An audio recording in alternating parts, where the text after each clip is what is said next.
Welcome to the podcast, Susie. It's so great to have you here. Thanks for joining us.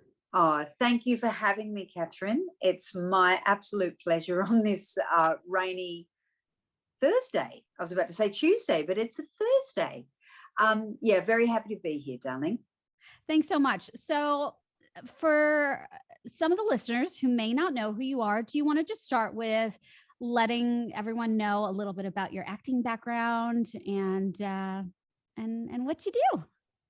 Yeah, okay. So I have been in the industry working probably, say, for 25 years, I'd say now. I kind of came into the business maybe not in a completely traditional way, in the fact that the school I went to really didn't teach a lot of drama. It was more of either academic or sport. So look, I did a few plays when I was at school, and then when I left school, I joined the local rep company. And then, I used to say to people, I want to be an actor, but deep down I'd think, oh God, I don't even know whether I can do it. I'm telling people that I want to be an actor, but I really didn't know whether I could or not. And so I joined the local rep group, started doing lots of plays. And then when I was at university, I did a BA. And I basically did so many plays, like over 4 years, I think I did about 20 plays. And I really got the confidence then to audition for NIDA, which is the National Institute of Dramatic Art. And I'd auditioned for that. I'd sent my stuff away first, years before, and never showed up. I didn't have the confidence. But once I'd finished this degree, I was really confident. And, it was back in the day when you put $20 in an envelope and put it in snail mail. And I really feel like I'm showing my age now. And then turn up for the audition. And that was a full day process, the audition at NIDA. And then I had to go away for a month and prepare another couple of monologues and then come back for another day. So it's a really intense process of basically, and they're culling, it's probably like 2,000 people that audition, or over 2,000, and they take 28. So look, I was really thrilled to get into NIDA, and that kind of began my journey of studying to be an actor, really. And that was very intensive, 9 till 6 p.m. And I learned a lot, about the body, the voice, playwrights that I didn't know, the history of theatre. And so, look, it was an incredible experience. But I also say to people who are interested in becoming an actor, I also don't think it's the only avenue. I know NIDA is got the kind of bells and whistles and everything, and it is an amazing school. But, I think that if you want to be an actor and break into the industry, there are many different ways to do it now. I actually think it's so much easier now to break in, really, without having to do traditional 3 years at university or a drama school. Yeah, you're right. These days it is exciting for young actors to have possibilities. I think back in our day, it was go to drama school. That was the way in. Over here as well as over there where I'm from, you needed to go to drama school to learn. But now there's so many other possibilities. So you're right on that.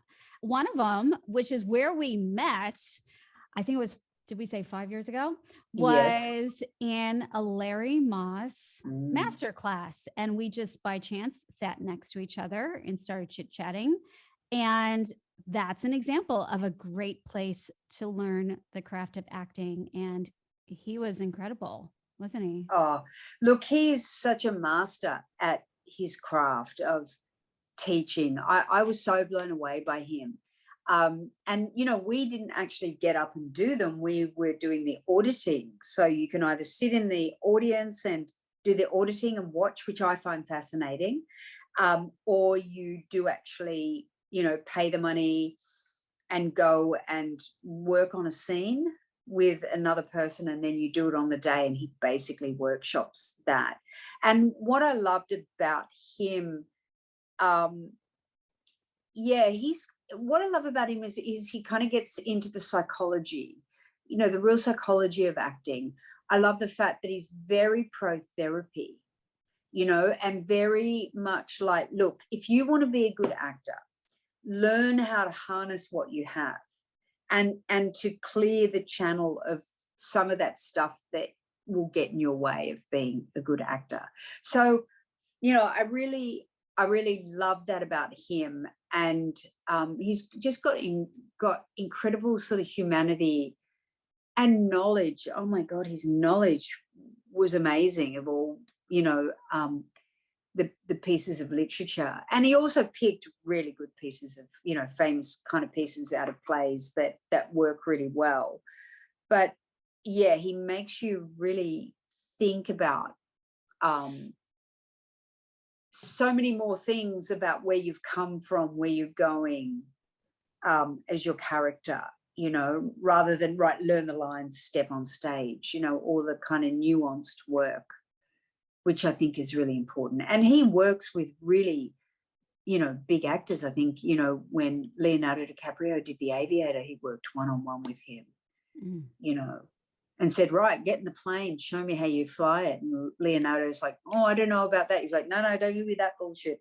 Just show me, So he really makes people kind of let go of all that pride and all that baggage that we have, getting rid of some of that to becoming the best actor you can.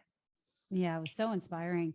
Do you ever come across a project that you're working on where you come across another actor that inspires you to look at things or try things in a different way that maybe you haven't thought about before?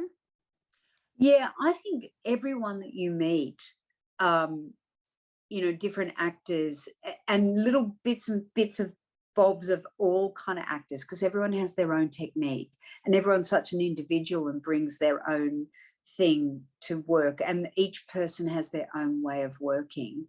I'm always impressed when someone really does the work. I'm really impressed when they're really like, it's not just like, oh, well, what always inspires me are people who have done hours of work before they've got on set. Like if they've written the character biog and they know where they're coming from, where they're going to, they have a very clear vision of what the character wears, how they make up. So I'm always really inspired by that. But then I've worked with another actor who is less prepared. And I will say his name because he's Vince Colosimo. I don't know whether you know of him. He is not what you would say a prepared in the traditional sense actor, but when they say action, there's something that happens within him. I don't know whether you can ever replicate that. He's just got a lot of charisma and he's really in the moment. And I think that, so yeah, there are two that, I learn from lots of people, whether it's people who don't do a lot of work and then people who do a lot of work. Like I'm inspired by kind of both things. I also worked last year. I did this movie. I was actually only the voice. I was thinking I was talking to you about it last week. I played, all the voices just for the actor on that day. And then I went in and recorded some stuff. So basically it's one guy in a car and it's a thriller. And his mobile phone. There are a few people appear on screen, but it's basically all audio through the mobile phone. So myself and another actor, we played all the characters just to help the actor on the day. And I remember that actor, Luke Bracey, his name was, he is doing really well in America now and really lovely fella. And he just fell into acting. He was into football and didn't really know how to do acting. But anyway, got a job on Home and Away.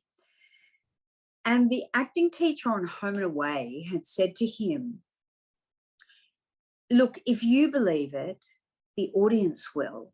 And I just thought it was just like such a simple but brilliant way in for someone who is maybe not trained, and sometimes, to be honest, I think untrained actors can be more in the moment and more spontaneous.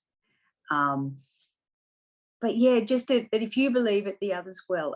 I just think it's a great key and a great opening for people who are just starting. Is just a really good sentence to take into their auditions with them. Yeah, no, that I love that. That's so good. And it's so true.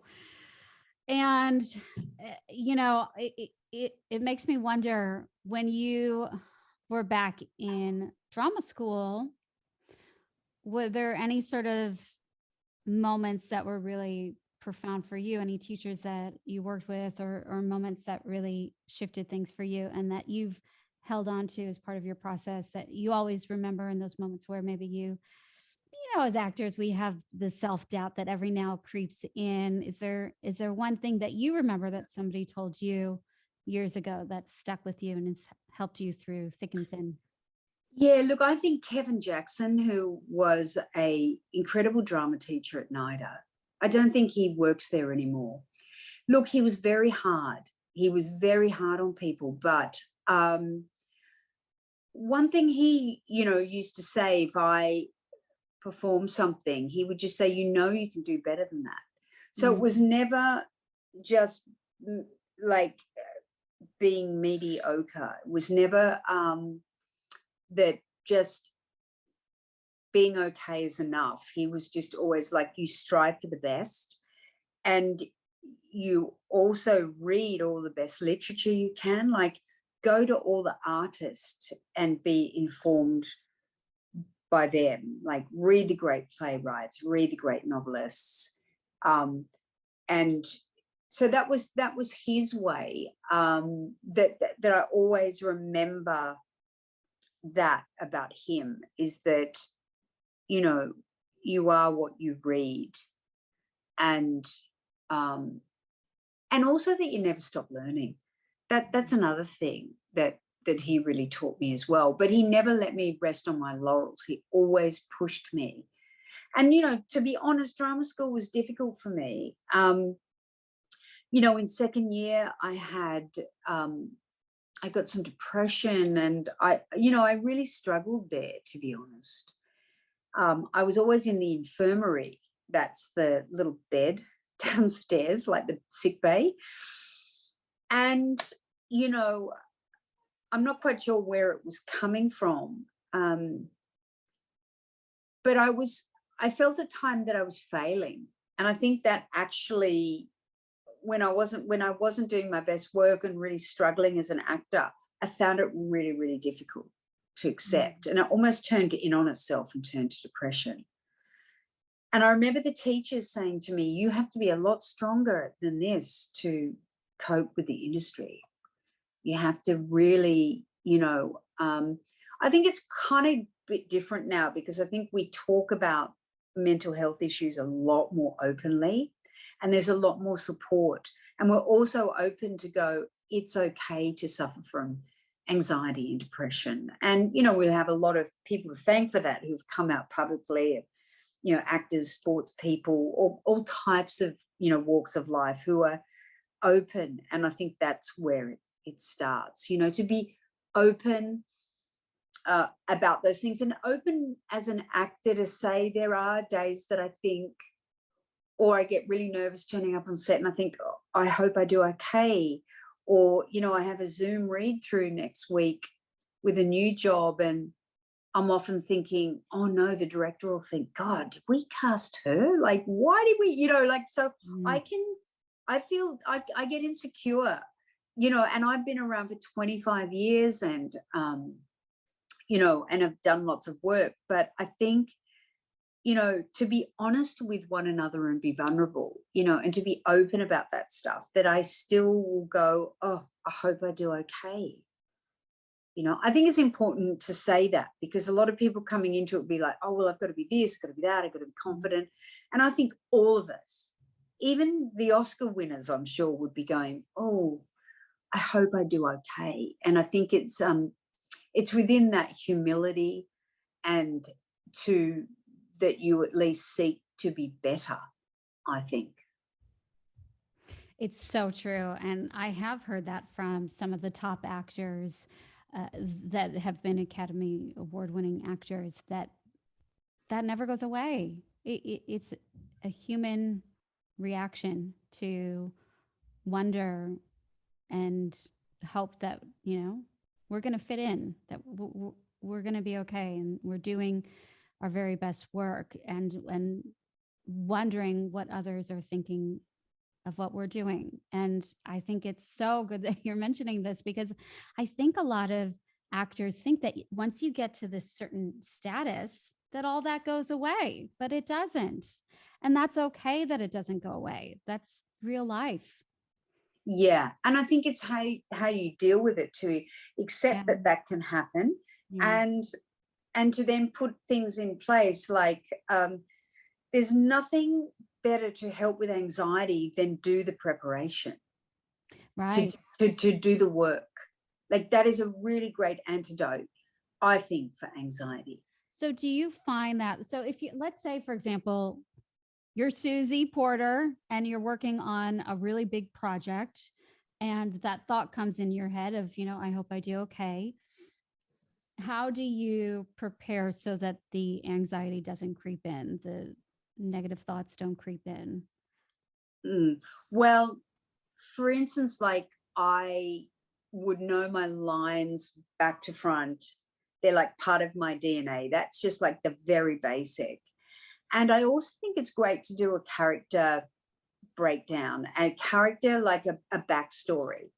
And I think that even though you never say those lines, or maybe people, the audience don't know the difference, or, but it's to know to make a fully fledged character, and write from 2 to 5 to 10, 15 pages of your upbringing, your likes, your dislikes, your family, what drives you. And I think having that very solid kind of foundation of that, along with, oh my God, doing voice warm-ups in the shower, meditation, I think, is a really, like, even if it's 10 minutes of meditation to settle yourself, knowing your lines, being on time. And a lot of the time, if I'm struggling with a scene, I honestly pray to the little acting fairies. And I'm like, I don't know what's out there, but I'm really struggling. And for some reason, when I do that and put it out there, I know this sounds quite esoteric, but yeah, sometimes if I can't work it out, I will pray to the acting fairies to help me. I didn't know that there were acting fairies. Why didn't you? They're very special. Oh my goodness. The acting fairies could have helped me out in a million different circumstances. Now I'm going to channel my acting fairies.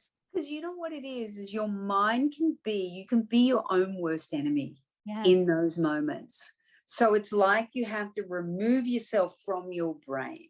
Yeah. So, when you can't find a park and you're like, come on, parking fairies. And if you get one, you go, cool. If you don't, you're like, okay, maybe someone else needed that park, or whatever it is. Like, to me, just these little mental kind of tricks help me get out of my own way, because, a very negative thought can start, and it's like a thread.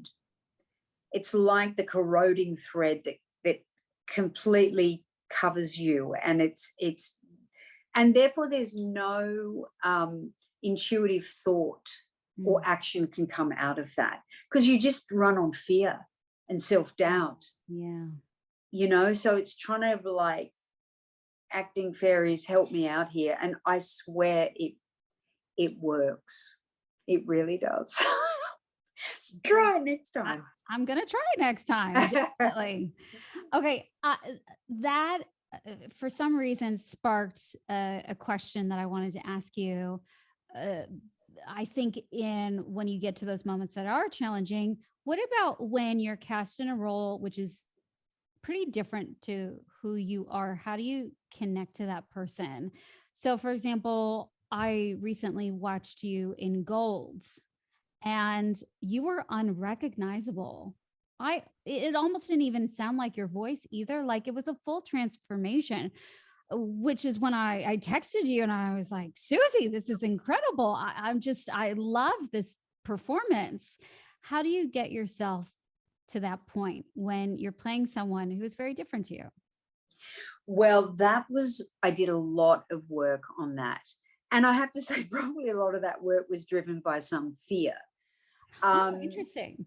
Yeah, look, I think that role had been offered to to an American actor, and through COVID they couldn't do it. And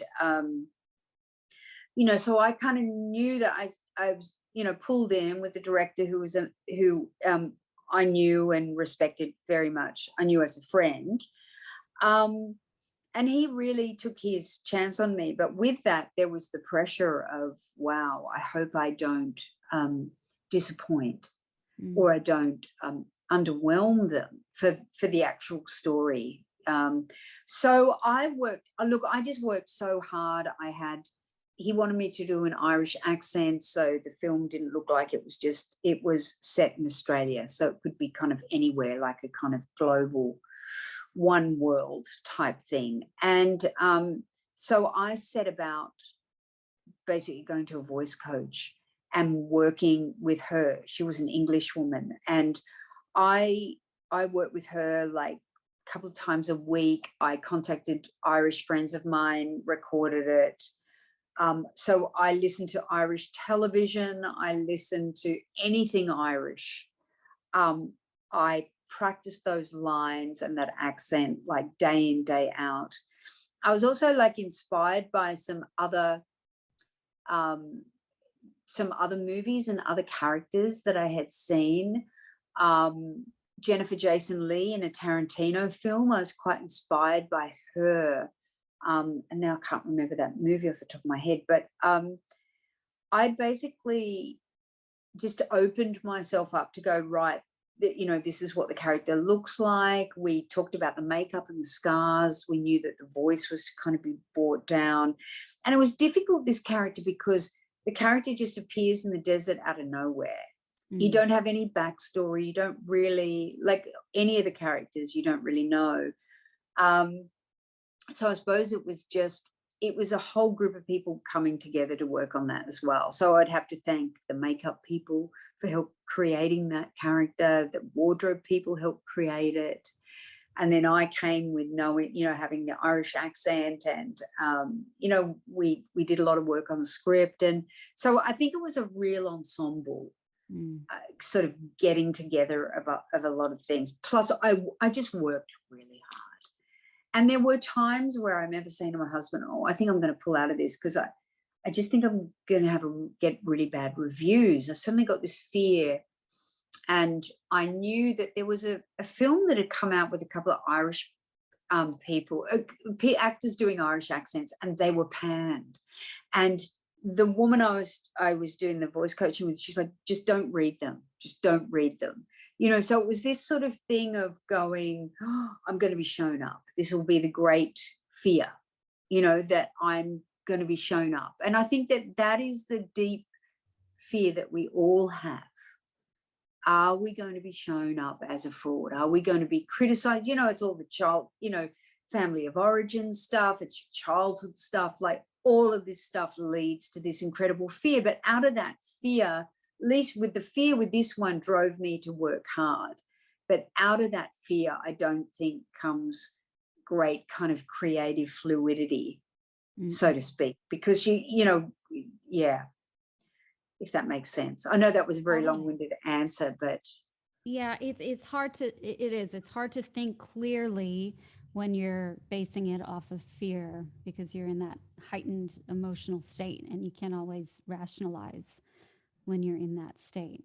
Yeah. And I also knew that I couldn't say no to a job just out of fear. You can't say that. We have, as Larry Moss says, you've got one life, like get in that coffin on the ground and you're going to die, like that idea that there's one life we really have to make. It sounds quite obvious, but I think we don't live our lives like we're we're dying each day, do we? We kind of just live our lives like it's just kind of normal. But I think, yeah, so fear is never enough, like, to not do something out of fear. You have to be brave and step up to it, even when you have the fear. Because when I turned up on set with Zack Effron, and you know Zack Effron, he's a big movie star, I'm like, you know, I was nervous. There's no doubt about it. It was 45-degree heat, the windstorms. It's like it was full on. But I don't know. I just went with it, and I think it turned out well. And I mean that's a great compliment from you. But still, I was terrified watching it. I didn't let my husband watch it first. I had to quickly like fast forward it and go, yeah, well, yeah, that's okay. Okay. And I said, yeah, we can watch it tonight. We can watch it. It's all right. And, you know, so, yeah, I can still be my worst enemy, but try to put things in place not to be. Well, it's incredible what you did on that project. And when you were able to put those insecurities and fears to the side and do the work and focus on that, you crafted a beautiful performance, an incredible character.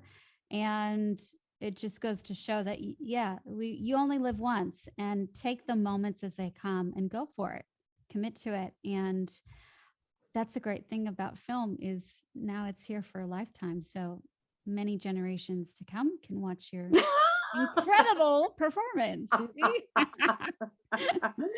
Yeah, that is it.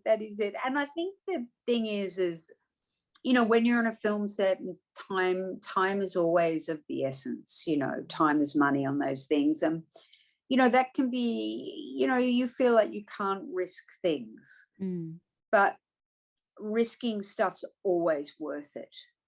Even if the risk you take in a performance may be way off or not appropriate, I don't think it is ever wrong. Yeah. You know, having the courage to risk different choices that might be, you know, unusual, or, you know, and I know sometimes I've been on set and I think, oh, we probably don't have time for that. But if I had my time again, you'd be like, oh, doesn't matter. Let's just go and play and see what happens, you know? Yeah. So do you find, you know, when you think about when you first started in the business, just fresh out of NIDA to the actress that you are now, do you find that the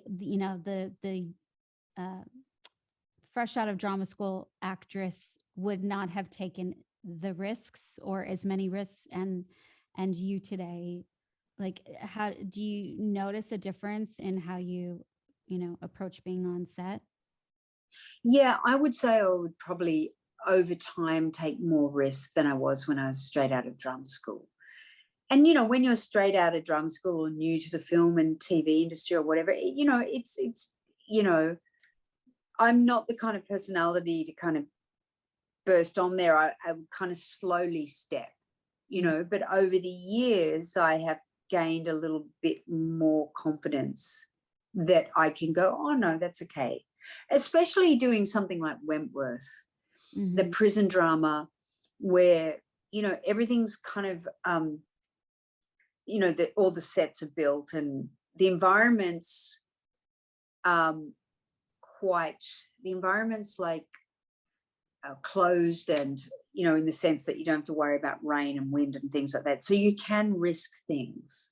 So I found that show, out of all the jobs that I've done, like Wentworth, there were no rules. Also because there's like women in prison, like they're always extreme. Things are, you know, you could be killed at any moment. Everything was such high stakes. So I found that performing in Wentworth really you know, I think it did for all of us actresses, like really pulled us and made, you know, and also because it was a successful show, you kind of like, oh, I got to get on there and do, you know, the best, you know, so you're also pushed into uncomfortable areas because of the very nature of it. So that was a really great experience doing Wentworth for those times. And I think that the characters, the way they were written, and there was just such rich material for the female characters to do, you know, And you know, it's getting better and better as well, I think, with female characters, as it is with, you know, diversity, inclusivity, all of that. Like it's but I think it's a very good time for women and women of a certain age as well. You know, like there's maybe once a time when people say, oh, well, you know, if you're 40, then forget it. No, I don't see that. You know, I was watching The Lost Daughter on Netflix. I don't know whether you've seen that. It's Maggie Gyllenhaal directed it. It was her first you know, foray into directing, and she did the most amazing job. And Olivia Colman is there, and, you know, attractive woman, but not your typical kind of like Hollywood attractive. And she's just amazing. You know, she's the lead in this film, and the girl playing her daughter was the same as well. And you just kind of go, you know, it's just I think it's a really exciting time for women, and women of all colors and shapes, sizes and ages. It's good. It is. It's fantastic. It is in a very exciting time. And I'm curious, where do you see yourself then in the future? Are there any types of roles that you haven't yet played that you would love to play? Or, you know, we only have one life. What else would you like to explore in your acting career? I would love to play a sort of overly religious zealot, like a nun of some sort. I love extremes. And I'd also love to kind of, I suppose what all actors love, the kind of like, you know, either descent into madness. I think as a woman, to show a story of addiction and that wouldn't normally be seen. I'm very interested in that, of how a normal person can end up on the street, for example, and small little pieces that go towards that, for, you know, how people can end up like that. So any kind of extremes I really like to play. So yeah, a nun or a homeless woman. I don't know. I know that sounds like quite extreme, but sounds like an actor to me. What about you, Catherine? What would your like roles? What are like some of the characters that you would love to play? Oh gosh. Well, I am always drawn to really quirky, out there characters. I have been told I'm a little bit funny, like I got a funny bone. So I would love to I would love to play like a really broad comedy, like a really, really broad comedy. I think that would be fun. Yeah. I could imagine you as that, actually. I keep telling my family that I'm funny and they just don't believe me. No. Maybe they're not the best audiences. I bet you are. My kids are just embarrassed, but you know, that's life.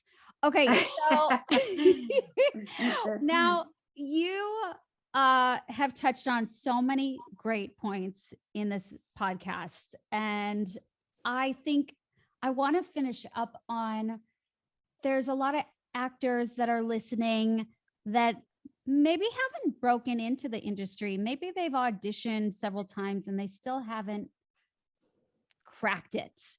Do you have any advice, like when you think back to when you were first starting out? And I know it's different, you know, today as back in the day, you know, when you and I were first starting out, but any sort of words of wisdom or advice for those actors that are still going at it, chipping at it, but haven't yet quite gotten to that next stage? Look, I think that just don't give up. I think because there's always like incredible things that can happen in your life, and things can change within a phone call or a day. So I think if you truly want to be an actor and it's all that you want to do, I think is give it your all and just don't give up. Because if you give up, then you know it's not going to happen, you know, to get employed. And also maybe, you know, get together with a group of friends and start creating your own, or go on YouTube and do your own clips, or like podcasts. Like there are so many creative avenues as well. Like a lot of people are writing their own stuff now. A lot of people, you know, doing their own performances and chucking it up on YouTube. I just think that, and look, I don't want to sound too esoteric, because a lot of people go, yeah, but they're short. You know, it's just having the belief that it's absolutely possible for every person who wants to be an actor to become one, I think. Just to really have that belief and not give up. And in the meantime, just keep studying and learning, because I don't think you ever stop learning either, you know. And I think Larry Moss has a really good point about therapy, you know, and I know you can get a lot of good therapy with Medicare, you know. I know this is in Australia, but with, you know, with COVID and stuff like that, you can get, I think therapy is like acting school, just with you and one other teacher, you know. So I'm also a big advocate for that as well. Get, you know, to really get to know yourself as well, you know. And then, you know, if it's too painful, I don't know, it's a really tough one as an actor, isn't it? Because some of the stuff is based on luck too. Like, you know, at times I've gotten gigs because I was just at the right time, the right place. When I came out of drama school, it was very much like, you know, the Aussie looking girl who with a quite broad accent. That was kind of what was liked. I just happened to be in that as I came out, you know. So you sort of had luck, but there's also been times where I've been unemployed too and really haven't been able to get work. So it's, you know, I suppose just don't give up, and that every actor goes through those difficult times, you know. Oh, so good. Beautiful advice. One last question, and then we'll wrap it up, is when you are working in another accent, because we were talking about the Irish accent for this movie, any advice about how you maintain the accent when you're on set, for example? Like, how did you find that? Are there any specific things that you do in your process to keep that accent throughout production? I think there are a few key words and phrases that can help you get into it if you lose it, like with an Irish, you know, there would be certain phrases that I would kind of say in my head that would kind of keep me in it. And I also think just going to bed listening to the accent, because they often say, like, before you sleep, there's something happens with the brain, like with what kind of goes in before you sleep. So I, you know, to listen to the accent, or if you want, like, stay in that accent the whole day. Like on Gold, it was too hot to go and hang out with everyone. Like everyone was like in a trailer. So I kind of spent a lot of time on my own, and I just listened to that dialogue basically over and over and over and over and over and over again. And I also think, like, another thing which I always forget to do, but I think because there's a lot of, you know, Aussies can work in America and do really well in America, but to start practicing your American accent. And whenever I do an audition, I always think, why didn't I, with all that time off I've had, work on my American accent? So it feels like I'm not having to worry about where my tongue placement in my mouth, and as it comes out, I'm like, oh my God, they're going to guess I'm not American, you know? Yeah. Oh, I know. I see it all the time. Because you see it all the time. But I really, every time I do an audition with American accent, I go, why didn't I, you know, those 4 hours I had off in the morning, you know, why did I not, like, each day, if I spent an hour each day on an American accent, then I could probably be a lot better at it. Yeah. Yeah. That's it. Yeah. I know we don't consider it until it's when we get the audition. But you're right. And that's what I, tell my students all the time is the bulk of the auditions that you're going to find these days are coming from the US. There's so much work to be had there, so much possibility. And if you want to be, considered for the role, the work is in between the auditions. It's not when you get the audition. Totally. And it actually inspires me to think, I should do that in the interim. Yeah, why not? Yeah. And or call you and go, Catherine. You call me and hey, can I call you, Catherine? Yeah, I can call you and say, hey, I need help. But I've always got you in my back pocket there. That's right. I'm in your Rolodex. Absolutely. Also, because I love what you said about not just how you pronounce certain things, the consonants and the R's and the whatnot, like how to think like an American. Oh, yeah. The different intonation, how to, like that's all part of it. It's a massive part of it. And surely you would have felt that working so deeply in the Irish accent. It shifts your being when you're speaking a different way. The state of mind is such a massive part of how we communicate. It's what triggers our voice, our communication. It starts with how we think. So when we shift how we think, we can shift how we speak. We can move into another accent.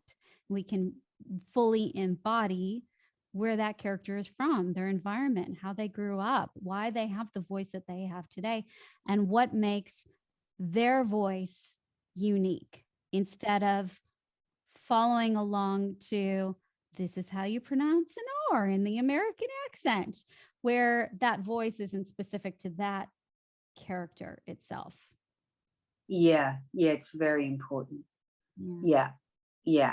No, I felt inspired when you told me that the other day. Oh, I love that. Yeah, it's something it's definitely something that I want to work on. Yeah.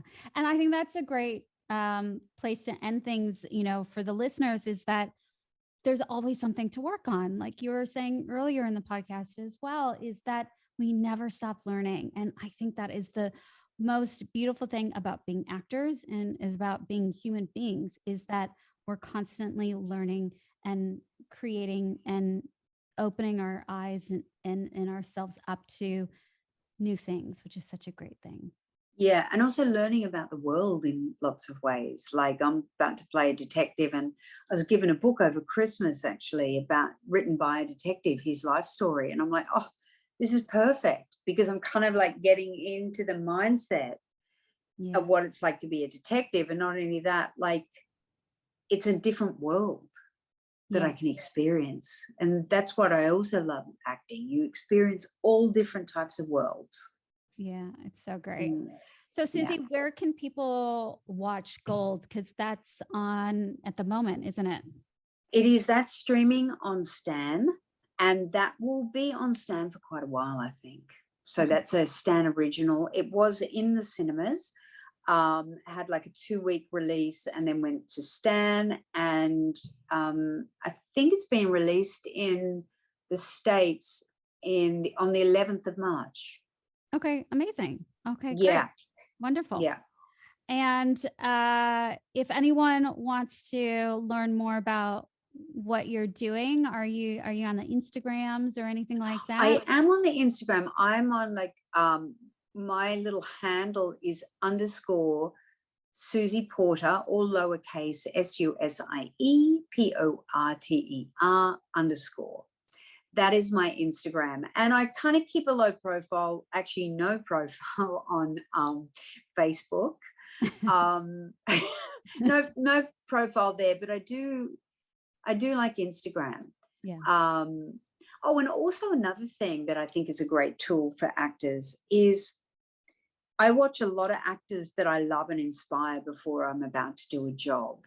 And on YouTube, you can find everything and everyone. Whatever scene you want to watch, whatever actor you want to watch, you can find it. So we're also in such a great time where you can find that stuff on YouTube.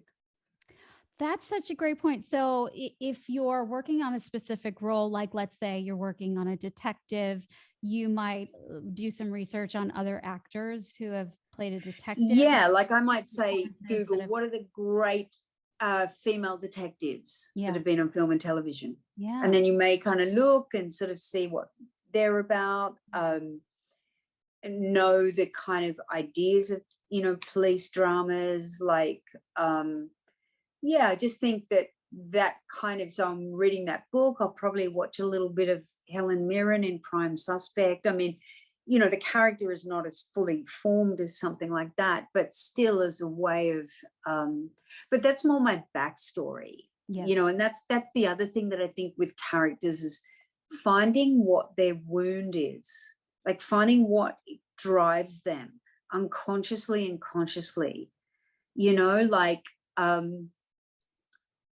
yeah, because that can be, I've got in my backstory that my younger sister was killed by a drunk driver. So, you know, I wanted to become a police woman to right the wrongs, like as a kind of internal driver of something. So I think finding someone's wound and where they act out of, as I said, consciously or unconsciously, is a good key into a character as well. I love it. That's so good. That's such great advice. Susie, thank you so much. It's been such a joy to speak with you and get to know your process and get to know you better. So thank you so much. Oh, my pleasure. And thank you, Catherine, for having me on and for doing a podcast like this, because I think you can, I don't know, I love podcasts and I think there's so much to, you know, learn from podcasts and have an experience listening to them. So I think it's fantastic. Oh, thanks.